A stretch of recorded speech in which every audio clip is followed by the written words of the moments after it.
is coming! No, they didn't. So today's episode was Thanks for the Memories. I never really cared for the pet-centered story, so I wasn't really that excited for this episode, but if Bloom and Gloom has taught me anything, it's that sometimes a story that you thought was going to be a flop can end up surprising you. So what's good?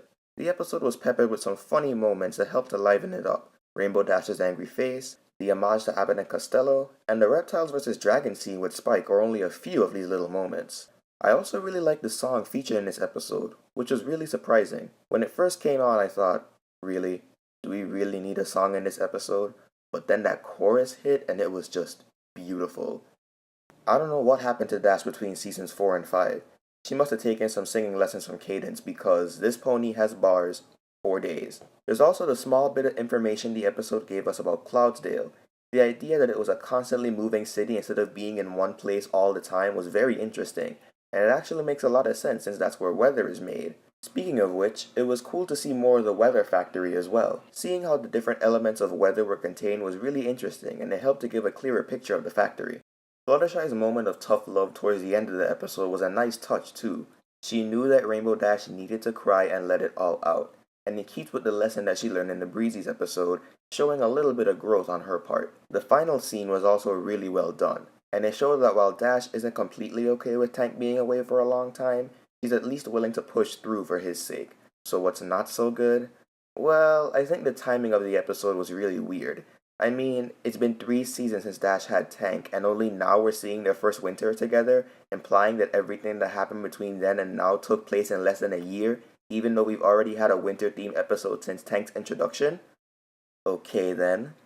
Also, the scene where Rainbow Dash was crying started out well, but when most of the other main 6 started joining in, it was a little weird, especially since it happened right after Fluttershy laid out that tough love on her. I felt that they were just crying for the sake of crying rather than actually feeling bad for Dash, and the scene went from heartwarming to just awkward.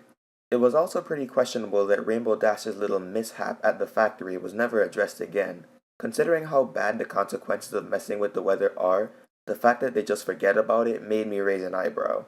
Now, there's one more thing I want to talk about, but I wasn't sure whether to put it with the good or the not so good, so it's going to get its own category.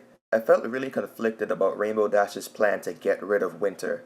On one hand, it was a really crazy plan that was doomed to fail, but on the other, this was a plan that Rainbow Dash came up with, so it did make sense for her to be short-sighted. And Mysterious Ne'er-Do-Well did establish that she hated being alone, so in that context, it makes sense for her to go to extreme measures. But to go this extreme, I just don't know. Her whole scheme was walking a very thin line between Dash being in character and exaggerating one of her character traits. All in all, this episode was average. My opinion of it went up and down as I watched it, resulting in a so-so experience. Whenever there was a moment where I was about to get bored or write this episode off, there was something that made me reconsider. So in the end, it was okay. Definitely not one of my favorites, but there are some things to enjoy about this one. But what do I know? I'm a changeling. So what did you think of Thanks for the Memories? Let me know in the comments below or hit me up on Tumblr, and consider supporting me on PayPal through art commissions or donations. Until next time, keep it sketchy, folks.